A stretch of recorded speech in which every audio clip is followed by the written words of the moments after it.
If aliens came down one day and said, "What's this hard rock music that you guys always go on about?" It's hard to think of a more fitting album.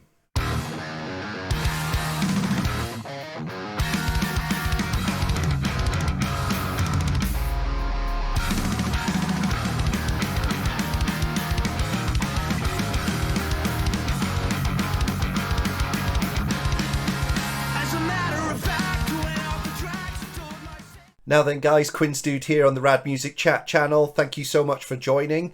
If you're new here, please hit the subscribe button and the notification bell. That way you'll always get told when I upload new stuff. And also, if you enjoy this video, please hit the thumbs up below.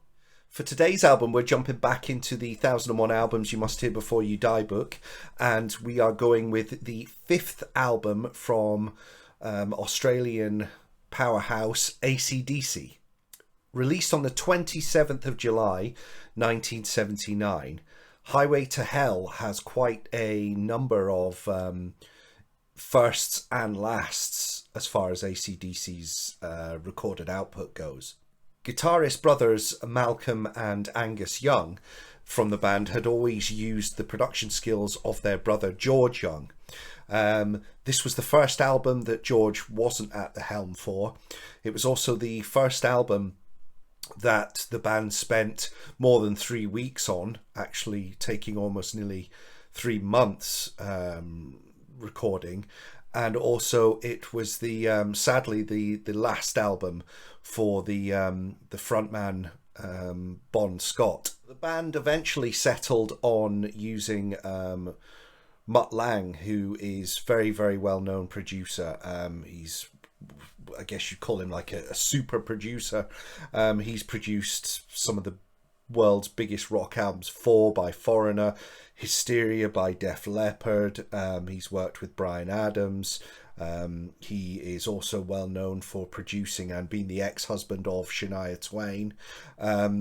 Lang really started a very fruitful relationship with AC/DC on Highway to Hell. To the music then on Highway to Hell, and we start off with the title track. And I'm not sure where you've been if you haven't heard this song. It is one of the most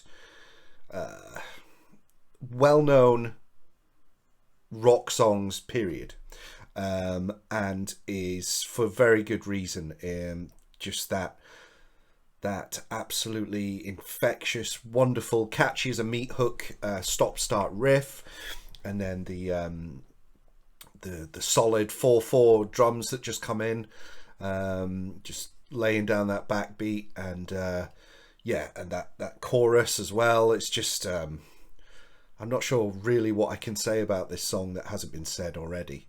Second track on the album is actually the second single following Highway to Hell. The track Girls Got Rhythm is a little bit more upbeat than the title track. Wonderful vocals with Bon Scott really at the top end of his voice. Really cool riff, a bit more bouncier riff than previous track. And also this song actually contains one of my favourite solos by Angus as well. The third and final single from the album is actually track 4 on the album, which is Touch Too Much, which is one of my favourites off the album. Now, the thing with this track is this is where you actually hear elements that you haven't heard with AC/DC before. And it's you can definitely hear the MUTT LANGE influence here. He provides a lot of the backing vocals when you've got the group vocals happening on this album, and you can hear, if you're a fan of Def Leppard or Bryan Adams, you can actually hear MUTT LANGE's voice. It's so distinctive, and it really comes across on this album, and it makes you also think, why does this sound so familiar? And if you're a Def Leppard fan, basically their first couple of albums are just AC/DC worship, as good as they are, and this sounds like something that could easily be on their second album, High and Dry, which is also produced by MUTT LANGE. Just the guitar tone and the vocal melody and just the whole feel of the track. Beating Around the Bush is quintessential AC/DC as well. I mean, it you know, the AC/DC, their very essence is their, you know, they take blues and put it through the prism of what they are, a hard rock band. And Beating Around the Bush's main riff, again, a stop-start riff. I mean, who's better than those than AC/DC? Is a bluesy riff that just basically punctuates Bon Scott's vocal delivery. And again, of course, like most of AC/DC's material, it's about shagging. So yeah, great track, love it. And I just love the way that it stops and he delivers the song title in the vocals.